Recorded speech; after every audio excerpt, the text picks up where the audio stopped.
गुरुवार तर काय सांगायचं माझ्या ज्ञानोबाचं. हा, एक राजा आपला शिवाजी राजा, दुसरा राजा आपला ज्ञानोबा आहे. हा, म्हणती ज्ञानदेव तू मायसे.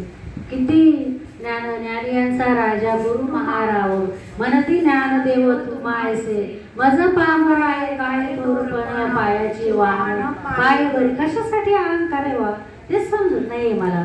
काहीच काय असं काय असं वाटतं थोड्या वेळाने विश्व बुडाते का काय, इतका अहंकार वाढलं. तेव्हा हे जे जयाची द्वारी, सोन्याचा पिंपळ, अंगे असे बळ रेडा बोल, किती किती महान आहे. हा, करील ते काय महाराज, बरी पाय बीज शुद्ध अंगे. अरे बघ तुझ्यातच काय शुद्धता आहे तुझ्यामध्ये.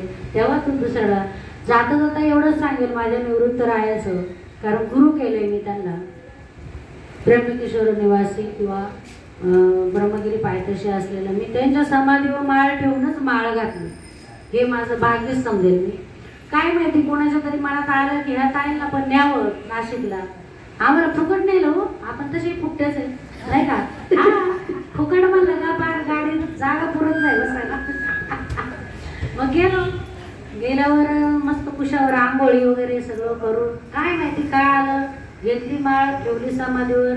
एवढं भाग्य म्हणजे तिथपासूनच कृपा झाली म्हणायचं. ताई पण भेटलं, तुम्ही तर सगळे आहेतच पहिल्या लेकीसारख्या बहिणीसारख्या. सविता ताई म्हणा, त्यांची जाऊबाई म्हणा, दोन्ही मला प्रियच आहे, बरोबर ना. आणि पार्वत महाराज तर नेहमी म्हणजे हेच आता सळसळीतच असते. म्हणजे त्यांना बघून असं वाटत आता उद्या नंतर जे एकादशीला मीच कीर्तन करू का काय, असं त्याच्याकडे बघून वाटत बरं का. काय माहिती असेल मागच्या जन्मात भाऊ असेल, पुढच्या जन्मात मुलगा व्हावा माझ्या पोटी, प्रार्थना आहे देवाकडे.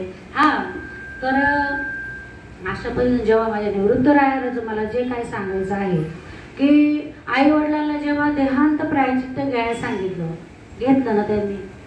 असे म्हणजे त्यावेळेला जे आता आपल्याला कोणाची वाईट नावं घ्यायची नाही, त्यांनी देहांत प्रायचित्त घ्यायचं. तेव्हा काय सांगितलं की निवृत्ती तू मोठा आहेस, तुझ्या लहान भावंडांना तू सांभाळायचं. आता बरं आता ते काहीच राहिलं नाही नाही का. तर सांभाळायचं म्हणजे खाण्यापासूनचे हाल होते का नाही. मग निवृत्तीराया झोळी घेऊन जेव्हा भिक्षा मागावया जायचे, कोणीतरी झोळीमध्ये पीठ टाकलं होतं, ते सुद्धा झोळी फाडून पीठ सांडवलं आणि परत ते भरीन म्हणून त्या विठोबा केसरने ते पीठ फार मातीत मिसळवलं. इतकं इतकं सहन केलं माझ्या ज्ञानोबरायांनी.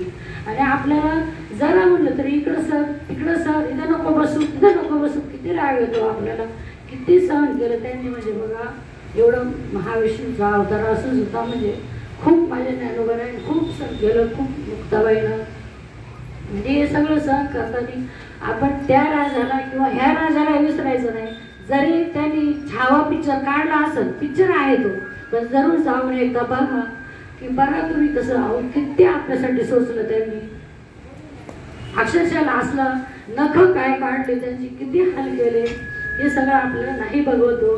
त्यांच्याकडे बघून तरी तुम्ही एकत्र राहा, एकत्र वागा, नका एकमेकाला त्रास देऊ. फार फार फार एकदम सहन करण्याच्या पलीकडे जाऊ नका देऊ. पाहिला असेल तुम्ही छावा पिक्चर, तुम्ही नसेल पाहिला तर आम्हालाही दाखवा, फुकट दाखवा, कसं दाखवा पण दाखवा, बघा. रामकृष्ण हरी विठ्ठल विठ्ठल विठ्ठल.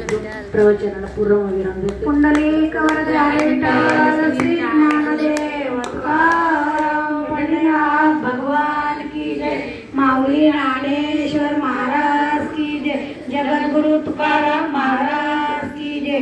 बोल बजरंग बली की जय. गणपती बाप्पा मोरया. मंगल मूर्ती मोरया. बसायचं का आता. विश्वात्मके देवे येणे वागे तो